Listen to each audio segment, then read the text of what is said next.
इस मूवी में हमें एक ऐसी दुनिया दिखाई जाती है जहाँ इंसान और डायनासोर्स दोनों रहते हैं। काफी साल पहले जब दुनिया में तबाही मची तो ज्यादातर डायनासोर्स मारे गए थे, पर उनमें से जो जिंदा बचे उन्होंने जमीन के नीचे रहना शुरू कर दिया। वो बाहरी दुनिया में नहीं आ सकते थे और नीचे उनकी आबादी बढ़ती गई। लेकिन आज से कुछ साल पहले एक बहुत बड़ा धमाका हुआ था, जिस वजह से एक बहुत बड़ा रास्ता खुल गया और उसके जरिए डायनासोर्स बाहरी दुनिया में आने लगे। पर यहाँ का हवा पानी उनके लिए ठीक नहीं था, जिस वजह से कई और डायनासोर्स मारे गए। मगर अभी भी कुछ जगह ऐसी थी जहाँ डायनासोर्स रह रहे थे और वो समुद्री इलाके और आइलैंड थी जहाँ का हवा पानी उनके रहने लायक था। इसी वजह से वो जगह खतरनाक हो गई और इंसानों का वहाँ जाना बंद कर दिया। मगर इस टाइम में कुछ गिने चुने कंपनीज ऐसी थी जिन्हें वहाँ जाने की इजाजत थी, ताकि वो लोग डायनासोर पर रिसर्च कर सके और लोगों को इन क्रिएटेड मॉन्स्टर्स के बारे में और जानकारी मिल सके। अब हम 2010 का सीन देखते हैं, जहाँ पर इंजन नाम की एक कंपनी ने इन्हीं में से एक आइलैंड पर लैब बनाई हुई थी, जहाँ पर बहुत सारे डॉक्टर्स और साइंटिस्ट मिलकर डायनासोर्स पर रिसर्च कर रहे होते हैं। वो दरअसल डायनासोर्स की म्यूटेशन पर काम कर रहे थे, यानी डायनासोर्स को बदलकर उन्हें ताकतवर और खतरनाक बनाने पर। ये लोग सभी डायनासोर्स के खून को जमा करके उनके डीएनए में बदलाव कर रहे थे, ताकि वो सभी डायनासोर्स को म्यूटेट कर सके। ये इंजन कंपनी अपनी लैब में बहुत सारे डायनासोर्स को म्यूटेट कर भी चुकी होती है, जिन सबको बड़े बड़े कंटेनर्स के अंदर रखा हुआ था। और अब वो जिस डायनासोर को म्यूटेट कर रहे थे वो था टीरेक्स। लेकिन इनके एक वर्कर की गलती की वजह से मशीन में गड़बड़ी हो जाती है, जिससे इनका म्यूटेशन का काम बीच में ही रुक जाता है। जिससे हुआ ये कि वो टीरेक्स जो पहले सो रहा था वो जाग जाता है। वो आजाद होकर पूरे लैब में तबाही मचाने लगता है और बहुत सारे लोगों को वो बेरहमी से खा भी जाता है। इस टीरेक्स को देखकर हमें समझ लग गई कि वो काफी हद तक म्यूटेट हो गया था, क्योंकि साइज में काफी बड़ा और बेहद खतरनाक और खूंखार लग रहा था। ये देख सभी साइंटिस्ट डॉक्टर्स खौफजदा हो जाते हैं और अपनी लैब और म्यूटेशन वाले काम को बीच में ही छोड़कर वहाँ से भाग जाते हैं। जिसके बाद इस लैब में वापस कोई भी नहीं आया और अब कहानी में 17 साल गुजर गए और हमें साल 2010 के बाद सीधा 2027 का टाइम दिखाया जाता है। ये मौजूदा वक्त। इस टाइम में हम एक आदमी को देखते हैं जिसका नाम मार्टिन होता है। मार्टिन दवाइयाँ बनाने वाली एक बहुत बड़ी कंपनी में काम करता था, जिसका नाम था पार्कर, जो हर बड़ी से बड़ी बीमारी की दवा बनाते। इस टाइम भी पूरी दुनिया में दिल की एक बहुत खतरनाक बीमारी चल रही है जो हर दूसरे इंसान को लग रही है। और पार्कर कंपनी अपनी रिसर्च से पता लगाती है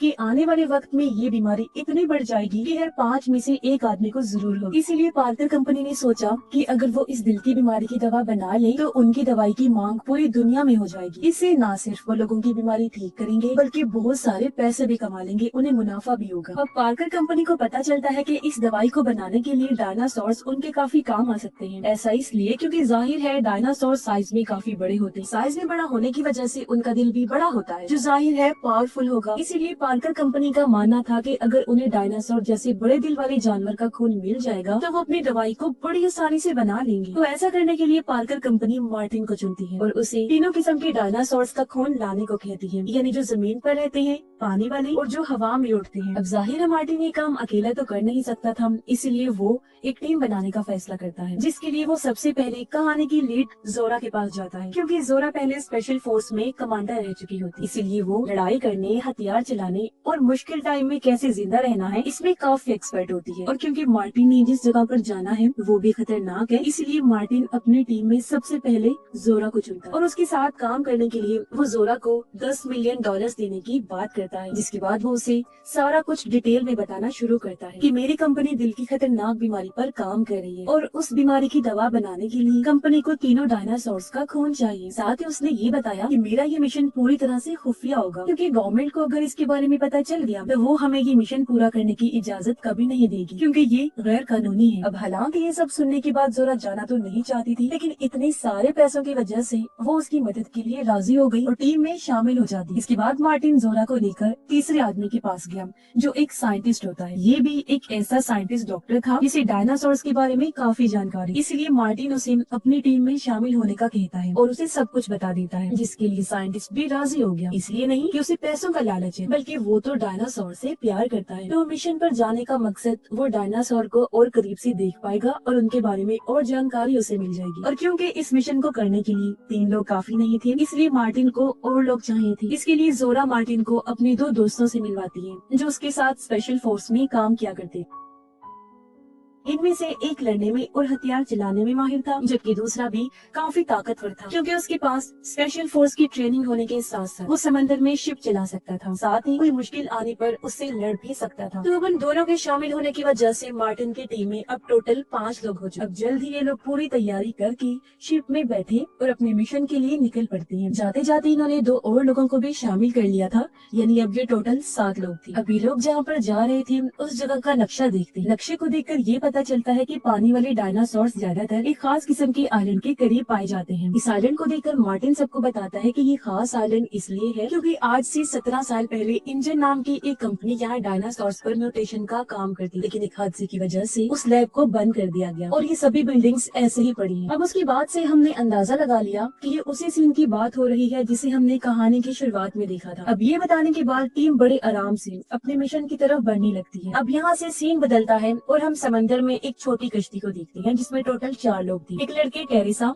उसके 2 बहन भाई और डैड। ये लोग दरअसल समंदर में घूमने आए थे और अब एक जगह से दूसरी जगह पर जा रहे होते हैं, लेकिन जैसे जैसे इनकी कश्ती आगे बढ़ती है बहुत सारे समुद्री क्रिएचर्स इनके चारों तरफ से आ जाते हैं और ये सारे क्रिएचर असल में पानी वाले डायनासोर्स ही थे, जो अब एक एक करके इनकी कश्ती से टकराने लगते हैं और जल्द ही इनकी कश्ती को पलट के रख देते हैं, जिससे वो चारों पानी में गिर गए। लेकिन इनकी किस्मत अच्छी थी कि वो डायनासोर्स यहाँ से जा चुके थे, जिससे इनकी जान बच गई। ये लोग जल्दी से अपनी कश्ती के पास आए। टेरेसा के डैड अपनी लोकेशन के मुताबिक फ्रीक्वेंसी सेट करके आसपास सिग्नल्स भेजते हैं। जल्दी सिग्नल उस टीम की शिप पर चले गए, जिससे जोरा के दोस्त को पता चल गया कि कोई यहाँ पर है जिसे मदद की जरूरत है, क्योंकि उन्होंने अपनी फ्रीक्वेंसी सेट करने के बाद सिग्नल्स के साथ लोकेशन भी भेजी। चेक करने पर पता चला कि वो लोग इनसे करीब 45 किलोमीटर की दूरी पर है और इनकी शिप तो लगभग अपनी मंजिल यानी उस आइलैंड के करीब थी। इसलिए मार्टिन उन्हें कश्ती वापस ले जाने और उन लोगों की मदद करने से मना कर देता है, ये कहकर कि हम पहले अपना काम करेंगे और फिर किसी की मदद को जाएंगे। मगर जोरा का साथी एक अच्छा इंसान, वो मार्टिन की बात ना मानकर शिप को वापस उन लोगों की तरफ मोड़ देता है। जल्दी ये लोग उन तक पहुंच गए और चारों को अपनी शिप में लाकर उनकी जान बचा लेते हैं। अब टेरेसा के डैड उन लोगों को बता देते हैं जो भी उनके साथ समंदर में हुआ था, जो सुनकर टीम समझ जाती है कि उन लोगों पर हमला करने वाले और कोई नहीं बल्कि पानी वाले डायनासोर्स थे। और अब अगले ही पल बहुत सारे बड़े बड़े साइज के पानी वाले डायनासोर्स उनकी शिपे भी टकराने लगते हैं। ये देख टीम के लोग डरे नहीं बल्कि खुश हो गई और अपनी शिप को डायनासोर के और करीब ले जाते हैं ताकि अपनी पहली टास्क को पूरा कर सके। अब पता चला कि डायनासोर का खून निकालने के लिए साइंटिस्ट साथी ने अपना दिमाग लगाकर एक बहुत अच्छी तरकीब लगाई होती है। असल में उनके पास एक ऐसी गन होती है जिसके ऊपर सुई वाली सिरिंज और कंटेनर एक साथ लगे होते हैं। अब जैसे ही गन से ही सुई वाले कंटेनर्स डायनासोर्स के जिस्म पर मारे जाएंगे, सुई जिस्म के अंदर घुस जाएगी, जिससे जल्दी कंटेनर्स खून से भर जाएंगे। पूरी तरह से भरने के बाद कंटेनर्स हवा में उड़ जाएंगे, क्योंकि इनके साथ पैराशूट लगा होता है, जिसके बाद ये लोग बड़ी आसानी से उन कंटेनर्स को कैच कर लेंगी जब वो नीचे आएंगे। अब अपने सामने एक डायनासोर को देखकर जोरा जल्दी से सुई वाली गन से वार करती है, जिससे ये बाआसानी उस डायनासोर का खून हासिल कर लेती है। अब क्योंकि इनका पहला टास्क पूरा हो गया था, एक डायनासोर का खून वो हासिल कर चुके थे, इसलिए सब काफी खुश हो जाते हैं। अब इसी के साथ कुछ और पानी वाले डायनासोर्स इनकी शिप पर हमला करके शिप को टक्कर मारने लगते हैं, जो देखकर जोरा के दोनों साथी उन पर शूट्स करने लगते हैं ताकि डायनासोर्स पीछे हट जाएं। मगर इससे वो पीछे तो नहीं हटे, उल्टा उन्हें गुस्सा आ गया और एक डायनासोर शिप के करीब आकर जोरा के एक साथी को पकड़ लेता है और उसे सबके सामने खा जाता है, जो देखकर सभी बुरी तरह डर जाते हैं। अभी वो रुकते नहीं बल्कि बार बार शिप को हिट करते रहते हैं, जिससे वो बुरी तरह हिलने लगी। इससे हुआ ये कि टेरेसा पानी में गिर जाती है। ये देखकर उसकी दोनों बहन भाई और डैड भी पानी में कूद जाते हैं ताकि उसे बचा सके और जल्दी वो चारों तैरते हुए करीब वाले आइलैंड पर आ जाते हैं। अब जैसे तैसे जोरा का दूसरा साथी शिप को संभालता है और जल्दी वो भी शिप को आइलैंड के करीब ले आता है, लेकिन शिप बुरी तरह एक चट्टान से टकरा जाती है, जिससे बहुत ज्यादा वो टूट जाती है। मगर अच्छी बात ये थी कि उन लोगों की जान बच गई। अभी लोग जैसे शिप से उतरकर आइलैंड पर आए, तभी इनके सामने एक बड़ा सा डायनासोर आ जाता है, जो उस लड़की जिसे इन्होंने बाद में शामिल किया था उसे बेरहमी से खा जाता है, यानी इनका दूसरा साथी भी मारा गया था। अब ये देखकर सभी खौफजदा हो गए और वो इस बारे में सोचने लगते हैं कि अब वो घर वापस कैसे जाएंगी, क्योंकि उनकी शिप का बुरा हाल हो गया था, वो टूट चुकी थी, इसलिए उसके जरिए तो वापस जाना इनके लिए नामुमकिन होगा। होगा। वो सब परेशान हो रहे थे कि तभी जोरा उन्हें तसल्ली देती है, ये कहते हुए कि मेरे पास दूसरा प्लान भी है। वो कहती है कि मुझे अंदाजा था कि इस मिशन पर आने से शायद हमारी शिप तबाह हो सकती है, इसलिए मैंने अपनी एक दूसरी टीम को तैयार किया हुआ था और उनसे कहा था कि वो अगले दिन हेलीकॉप्टर लेकर इस आइलैंड पर आ जाएं। इसीलिए आज ही हमें जल्द से जल्द अपना काम खत्म कर इस आइलैंड की किसी ऊंची जगह पर जाना होगा, ताकि कल जब हमारे साथी हेलीकॉप्टर लेकर आए तो ऊंची जगह पर होने की वजह से वो हमें देख सके और हम उन्हें देख पाए, क्योंकि वो सिर्फ कुछ मिनट्स के लिए ही हमारा इंतजार करेंगे। अब ये सुनकर जोरा का साथी काफी घबरा गया। वो सबको बताता है कि ये आइलैंड बहुत ही खतरनाक है, डायनासोर से भरा हुआ है और ये बात सभी जानते हैं। तो वो हेलीकॉप्टर वाली टीम यहाँ ज्यादा देर रुककर मरना पसंद नहीं करेंगे, इसलिए कुछ देर ही वो हमें मॉनिटर करेंगे। अगर तो हम उन्हें मिल गए तो वो हमें ले जाएंगे, लेकिन अगर नहीं तो उन्हें लगेगा कि इस आइलैंड पर ही हमारी मौत हो गई है और वो हमें छोड़ के चले जाएंगे। अब इस आइलैंड पर एक जगह ये थी तो दूसरी जगह पर टेरिसा और उसकी फैमिली थी। अब ये फैमिली तो यहाँ से निकलने के लिए मदद ढूंढ रही थी। तो वहीं जोरा और उसकी टीम का ये प्लान था कि हम आज ही बाकी बचे दोनों डायनासोर्स का भी खून जमा करके कल सुबह हेलीकॉप्टर से अपने घर वापस लौट जाएं। ये आइलैंड सच में काफी अजीब था। अलग अलग तरह की चीजें वो यहाँ पर देखते हैं, जैसे वो मुख्तलिफ किस्म के डायनासोर्स को देखते हैं। इनके अलावा अलग अलग किस्म के जानवर और कीड़े मकोड़े भी नहीं मिलते। लेकिन फिर इस सब के बाद जोरा और उसकी टीम आइलैंड पर और छानबीन करने लगते हैं। इन्हें एक बहुत बड़े मैदान में जमीन पर रहने वाले डायनासोर्स दिखते हैं जो बहुत ज्यादा थे। इसलिए अब जोरा और उसकी टीम जल्दी से उनके पास जाकर चुपके से उनका भी खून निकाल लेती है और इस तरह से उनके पास अब 2 डायनासोर्स का खून आ चुका था। ये डायनासोर्स उन पर हमला इसलिए नहीं करते क्योंकि एक तो ये घास वगैरह खाने वाले थे, दूसरा वो इन लोगों को देख भी नहीं पाते क्योंकि इनकी खुद की तादाद बहुत ज्यादा, और अब इन्हें तीसरे डायनासोर का खून चाहिए था, उड़ने वाला डायनासोर। मगर ये वाले डायनासोर्स काफी तेज और खतरनाक होते हैं, इसलिए जोरा और साइंटिस्ट ये फैसला करते हैं कि हम डायरेक्टली सुई के जरिए उसका खून नहीं निकालेंगे, बल्कि ये डायनासोर अंडे देता है तो उसके दिए हुए एक अंडे से ये खून निकालेंगे। अब ऐसा करने के लिए वो आइलैंड की एक बड़ी सी चट्टान के पास जाते हैं। उसी चट्टान की एक जगह पर उड़ने वाले डायनासोर का घोंसला था जहाँ उसके अंडे पड़े होते हैं। इसीलिए जोरा, साइंटिस्ट और इनका एक साथी घोंसले के पास पहुंचा। साइंटिस्ट एक अंडे को हाथ में लेता है जिसके अंदर से वो खून भी निकाल लेता है, यानी कि अब इनके पास तीनों डायनासोर्स का खून आ चुका था। ये अपने तीनों टारगेट्स को पूरा कर चुके थे। लेकिन इससे पहले कि वो यहाँ से जाते, उड़ने वाला डायनासोर यहाँ पहुँच जाता है और इनको अपने घोंसले के पास देखकर उसे समझ लग जाती है कि हो ना हो ये मेरे अंडों को नुकसान पहुँचाने आए हैं, इसलिए वो गुस्से से आग बगोला हो जाता है।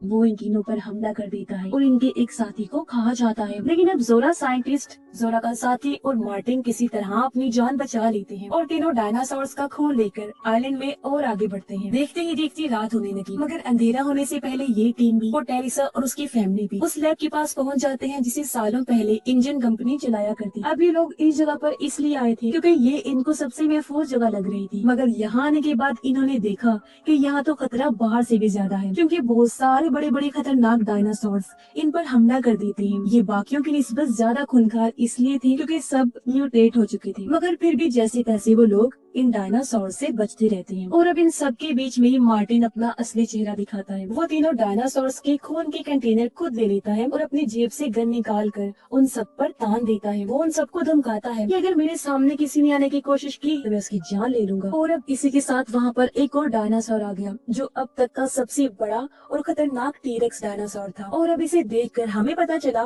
कि ये और कोई नहीं बल्कि शुरुआत वाला वही डायनासोर है जिसे म्यूटेट किया गया था, जिसने जाकर पूरी इंजन कंपनी की लैब को तबाह कर दिया था। और अब इस टीरेक्स के आते ही वो सब पर बुरी तरह हमला कर देता है। उसने मार्टिन को भी अपना शिकार बनाया और उसे खा जाता है। क्योंकि खून वाला डब्बा मार्टिन के हाथ में था इसलिए वो नीचे गिर गया, जिसे जोरा उठा लेती है। और तभी उन सबको बचाने के लिए उनकी टीम भी हेलीकॉप्टर लेकर आ चुकी थी, लेकिन डायनासोर ने उस पर भी हमला कर दिया। वो बड़ी आसानी से हेलीकॉप्टर को चबाकर उसे भी बर्बाद कर देता है, जिस वजह से हेलीकॉप्टर के अंदर के पायलट्स मारे जाते हैं। तभी इन लोगों को अपने पास एक शिप दिखती है जो असल में इंजन कंपनी की शिप थी। तो अब ये लोग फैसला करते हैं कि हम इसी शिप का इस्तेमाल करके यहाँ से निकलें। अब वो सब जैसे तैसे शिप पर तो बैठ गई, लेकिन जैसे ही जाने लगे टीरेक्स इनको देख लेता है और इन सबको खाने के लिए उनकी तरफ बढ़ने लगता है। मगर इसी बीच जोरा का साथी ये नोटिस करता है कि जहाँ से भी तेज रोशनी आती है ये डायनासोर उसी तरफ चला जाता है। इसीलिए बाकियों को बचाने के लिए वो यहाँ अपनी कुर्बानी देने का फैसला करता है। वो सबको शिप में बिठा कर फ्लेयर जलाता है। फ्लेयर के जलते ही जैसे टी-रेक्स का ध्यान उसकी तरफ गया तो जोरा का साथी शिप से काफी दूर भागने लगता है ताकि टी-रेक्स उसके पीछे आए और उसके साथियों को यहाँ से बच निकलने का मौका मिल जाए। हालांकि जोरा को इस चीज का दुख है, वो उसे ऐसा करने से मना भी करती है, मगर उसके दोस्त का कहना था कि इसके अलावा हमारे पास और कोई रास्ता नहीं है, तो मुझे ऐसा करना ही पड़ेगा। वो जल्दी से सबको यहाँ से चले जाने को कहता है। तब टेरेसा के डैड जल्दी से शिप को स्टार्ट करते हैं और ये लोग आइलैंड से निकलने लगते हैं। अब जोरा का साथी जब टी-रेक्स को अपने पीछे भगा रहा था तो अचानक क्लेयर की लाइट बुझ जाती है, जो देखकर जोरा को लगने लगा जैसे उसका साथी टी-रेक्स के हाथों मारा गया है और डायनासोर ने उसे खा लिया है। और अब टी-रेक्स आइलैंड की तरफ जाने लगता है। उसके जाने के कुछ देर बाद जोरा का साथी फिर से फ्लेयर जलाता है, जिससे उसे लगा कि मेरा साथी अभी भी जिंदा है। इसीलिए जोरा शिप को लेकर फौरन उस तरफ चली गई जहाँ उसका साथी बिल्कुल सही सलामत था, क्योंकि वो टी-रेक्स को चकमा देने में फाइनली कामयाब हो गया था। और अब ये लोग जल्दी से उसे भी शिप में बिठा लेते हैं और इस खूंखार आइलैंड से निकलने लगते हैं। रास्ते में साइंटिस्ट जोरा से कहता है कि मार्टिन इन तीनों खून के सैंपल्स को एक ही कंपनी को देना चाहता था, लेकिन ऐसा करना बिल्कुल भी ठीक नहीं है, क्योंकि अगर ये ब्लड किसी एक ही कंपनी को मिला तो वो कंपनी दवाई बनाने में कामयाब हो जाएगी। फिर वो दवाई को बहुत महंगा करके बेचेंगे, इससे वो दवाइयाँ सब तक नहीं पहुँच पाएंगी, यानी गरीबों को। बस अमीर ही उन्हें खरीद पाएंगे और सिर्फ एक अकेली कंपनी मुनाफा कमाती रही। इसलिए दोनों ये फैसला करते हैं कि अब हम ये ब्लड थोड़ा थोड़ा करके सब कंपनीज में बांट देंगे, जिससे सभी कंपनीज दवाइयाँ बनाएंगी और गरीबों को अमीरों को सबको मिलेंगी। और उनके इस प्लान के साथ ही इस फिल्म की कहानी भी यहीं पर खत्म हो जाती है। स्टोरी आपको कैसी लगी कमेंट बॉक्स में जरूर बताइएगा।